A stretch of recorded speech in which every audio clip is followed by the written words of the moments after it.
So this quick presentation will take you through some tips and tricks that you need to know in order to work with your iPad.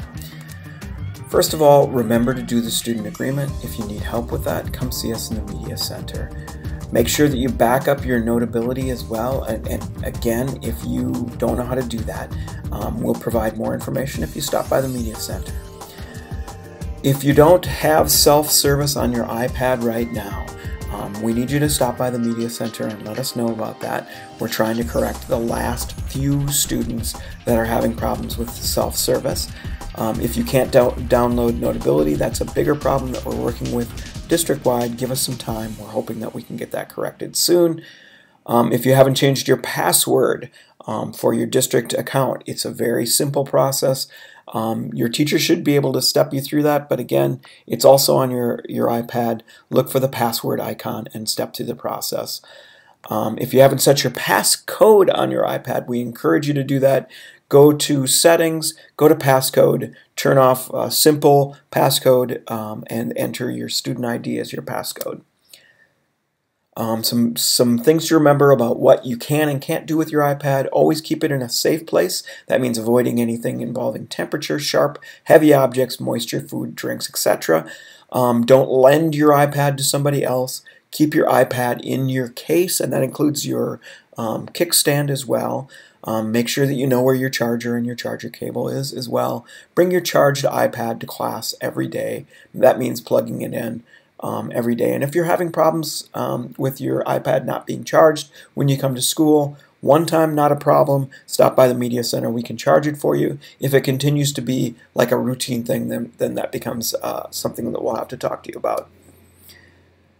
Some more things to keep in mind. Use your iPad for academic use during the day, just like any tool. This is a tool that the school is given for you to be successful. We want you to use it for that. Take pictures and videos only when you've given permission. That's both in school and out of school. It's very important that you remember that. Your pictures and videos should only be for academic purposes and when you've got permission. Keep all your interactions online relevant and respectful. Remember that who you are online is exactly who you are. So remember to be your best self when you're online. If you've lost your iPad or it's damaged, please come to the Media Center immediately and we can help you with that. Some things to remember: don't put home screen links that relate to sites that are not academic. We want you to keep your home screen about academic use.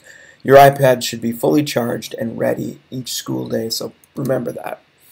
So those are some basic tips and tricks about using your iPad that we need you to remember. The next part of this video is going to be about using the calendar on your iPad, and then we'll spend a few minutes with your teachers, hopefully helping you to think about how you can enter items for upcoming events in your classes in your calendar. Thanks a lot, and have a good day.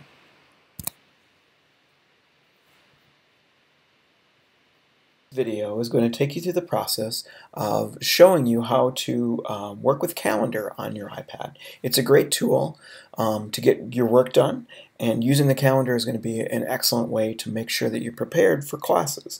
So let's talk about the process for entering things into your calendar and checking your calendar. To find your calendar, to find any app on your iPad, you can scroll through things, or you can simply pull down from the top to a little pop-up menu where you can type what you're looking for. And I notice that I type CA and I find calendar.